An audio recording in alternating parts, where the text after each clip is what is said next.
ದೇವರು ಎರಿಕೋ ಗೋಡೆಗಳನ್ನು ಕೆಡುವುದ ಮೊದಲು ಅವರ ಬಾಯಿಗಳನ್ನು ಜಯಿಸಿದ್ದಾನೆ.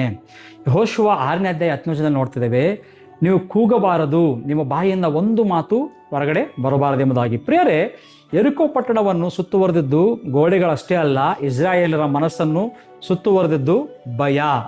ಎಲ್ಲರೂ ಯೋಚಿಸಿದ್ದು ಈ ಗೋಡೆಗಳನ್ನು ಹೇಗೆ ಬೀಳಿಸುತ್ತೇವೆ ಎಂಬುದಾಗಿ, ಹೇಗೆ ಈ ಗೋಡೆಗಳು ಯಾವ ರೀತಿಯಲ್ಲಿ ಬಿದ್ದು ಹೋಗ್ತೇವೆ ಎಂಬುದಾಗಿ ಆಲೋಚನೆ ಮಾಡಿರ್ಬೋದು. ಆದರೆ ದೇವರು ಗೋಡೆಗಳ ಬಗ್ಗೆ ಮೊದಲು ಆದೇಶ ಅಲ್ಲಿ ನೀಡಲಿಲ್ಲ. ಅದಕ್ಕೆ ಬದಲಾಗಿ ಅವರ ಹತ್ರ ಹೇಳಿದ್ದು, ನಿಮ್ಮ ಬಾಯಿಯಿಂದ ಒಂದು ಮಾತು ಕೂಡ ಹೊರಗಡೆ ಬರಕೂಡದು.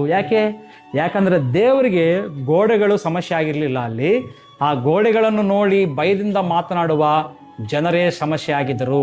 ನೋಡುವಾಗ ಮೊಟ್ಟ ಮೊದಲನೇ ವಿಷಯ, ದೇವರು ಮೊದಲು ಗೋಡೆಗಳನ್ನೆಲ್ಲ ಭಯದ ಧ್ವನಿಯನ್ನು ಅಲ್ಲಿ ನಿಲ್ಲಿಸಿದ್ದಾನೆ.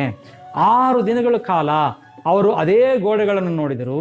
ಮಾತನಾಡಲು ಅವಕಾಶ ಸಿಕ್ಕಿದ್ರೆ ಒಂದು ವೇಳೆ ಅವರು ಇದು ಅಸಾಧ್ಯ, ಈ ಗೋಡೆ ಎಂದಿಗೂ ಬೀಳುವುದಿಲ್ಲ, ನಾವು ಸೋಲುತ್ತೇವೆ ಎಂದು ಅಪನಂಬಿಕೆ ಅವಿಶ್ವಾಸ ಮಾತುಗಳು ಅಲ್ಲಿ ಮಾತನಾಡ್ತಾ ಇದ್ರೇನೋ. ಆದ್ದರಿಂದ ದೇವರು ಹೇಳಿದನು, ನಿಮ್ಮ ಭಯಕ್ಕೆ ನಿಮ್ಮ ಬಾಯಿಯಿಂದ ಧ್ವನಿ ಕೊಡಬೇಡಿ. ಹೃದಯದಲ್ಲಿ ಹುಟ್ಟಿದ ಭಯ ಬಾಯಿಯಿಂದ ಹೊರಗಡೆ ಬರುವಾಗ ಅದು ಅವಿಶ್ವಾಸವಾಗಿ ಪರಿಗಣಿಸುವಂತಾಗಿದೆ ಪ್ರಿಯರೇ.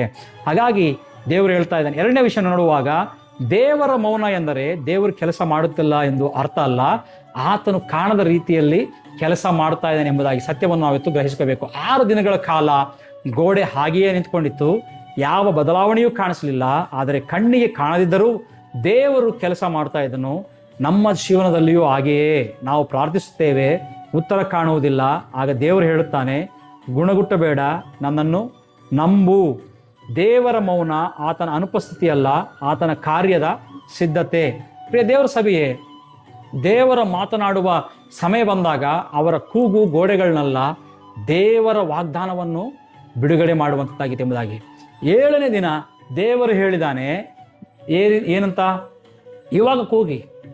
ಅವರು ಗೋಡೆಗಳನ್ನು ನೋಡಿ ಕೂಗಲಿಲ್ಲ, ದೇವರ ವಾಗ್ದಾನವನ್ನು ನಂಬಿ ಕೂಗಿದ್ದಾರೆ. ಆ ಕ್ಷಣದಲ್ಲೇ ಗೋಡೆಗಳು ಕುಸಿದವು. ದೇವರ ಸಮಯದಲ್ಲಿ ಹೊರಟು ಬರುವ ಒಂದು ನಂಬಿಕೆಯ ಮಾತು ವರ್ಷಗಳಿಗಿಂತ ನಿಂತಿರುವ ಗೋಡೆಗಳನ್ನು ಸಹ ಅದು, ವರ್ಷಗಳಿಂದ ನಿಂತುಕೊಂಡಿರುವಂಥ ಗೋಡೆಗಳು ಸಹ ಅದು ಕುಸಿಸಬಲ್ಲದು. ಈ ಸತ್ಯವನ್ನು ನಾವು ಗ್ರಹಿಸ್ಕೋಬೇಕು ಪ್ರೇರೆ. ಹಾಗಾದರೆ ಇಂದು ನಮ್ಮ ಜೀವನದಲ್ಲಿ ಎರಿಕೋ ಗೋಡೆಗಳಿರಬಹುದು, ರೋಗ, ಸಾಲ, ಕುಟುಂಬದ ಸಮಸ್ಯೆ, ಸೇವೆಯಲ್ಲಿ ಅಡ್ಡಿ. ಆದರೆ ನೆನಪಿಡಿ, ದೇವರು ಗೋಡೆಗಳೊಂದಿಗೆ ಯುದ್ಧ ಮಾಡುವುದಿಲ್ಲ. ಆ ಗೋಡೆಗಳ ಮುಂದೆ ನಿಂತಿರುವ ನಿನ್ನ ನಂಬಿಕೆಯನ್ನು ಆತನು ಬಲಪಡಿಸುವಂತನಾಗಿದ್ದಾನೆ. ಹಾಗಾದರೆ ಹೇಳೋಣ, ಇವತ್ತು ಕರ್ತನೇ, ನನ್ನ ಬಾಯಿಯಿಂದ ಭಯವಲ್ಲ ನಂಬಿಕೆ ಬರಲಿ.